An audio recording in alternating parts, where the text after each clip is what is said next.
انی علی بینة من ربی، یقینا یمزا په یو واضح دلیل سره د جانب د الله نه، چې هغه عقلی دلایل دي او نقلی دلایل دي، دا ټول زما سره زما د رب د طرف نه دي، او زه په هغه دلیل باندې روان یم. ګوره زه په کیسو نیم روان، په خوبونو باندې نیم روان، په ظنونو او په ګمانونو باندې نیم روان چې کېدی شي او کېدی شي، او دا پلانی خوب لیدلی و او پلانی خوب لیدلی و،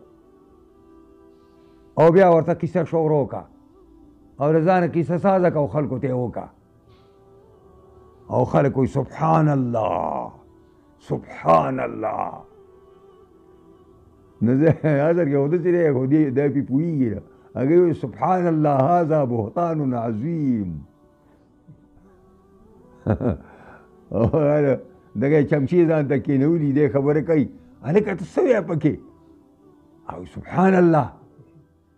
ستا په خبره کې به څوک خبره وکړي؟